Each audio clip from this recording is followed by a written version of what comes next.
آپ صلی اللہ علیہ وسلم کا فرمان ہے کہ جب تم کو غصہ آئے تو تم لیٹے ہو تو بیٹھ جاؤ، بیٹھے ہو تو کھڑے ہو جاؤ، اگر کھڑے ہو تو بیٹھ جاؤ۔ اس طرح کرنے سے غصہ ٹھنڈا ہو جاتا ہے۔ کھیرا کھانے سے چہرے میں خوبصورتی آتی ہے اور چہرہ تر و تازہ اور فریش رہتا ہے۔ اگر آپ کے اندر خون کی بہت زیادہ کمی ہے تو آپ روزانہ 2 گاجر کھائیں، خون کی کمی پوری ہو جائے گی۔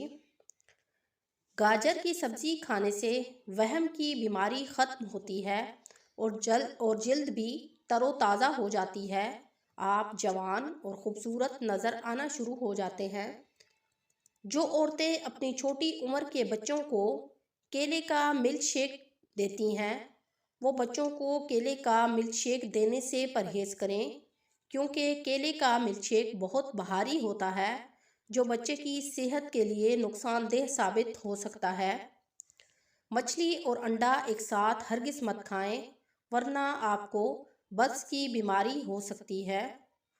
سوجے ہوئے مسوڑوں پر سرسوں کا تیل لگا لیں تو سوجے ہوئے مسوڑے بالکل ٹھیک ہو جائیں گے۔ اگر خوبصورت اور جوان رہنا چاہتے ہیں تو صبح چہرہ دھونے کے بعد اپنے چہرے پر کھیرے کا رس مل لیں تو آپ ہمیشہ کے لیے جوان اور خوبصورت ہو جائیں گے۔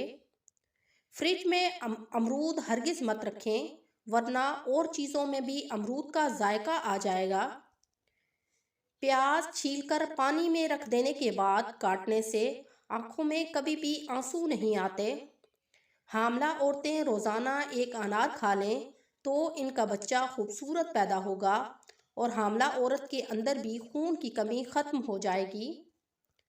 اگر آپ کا قد چھوٹا ہے تو آپ روزانہ 1 گلاس اونٹنی کا دودھ پی لیں، آپ کا قد لمبا ہو جائے گا۔ کھانے کے بعد آدھا گھنٹہ واک ضرور کریں، ورنہ موٹاپا آ جائے گا۔ اگر پیٹ میں درد ہو یا متلی محسوس ہو رہی ہو تو چھوٹی الائچی منہ میں رکھ کر چبا لیں، پیٹ کا درد اور متلی ختم ہو جائے گی۔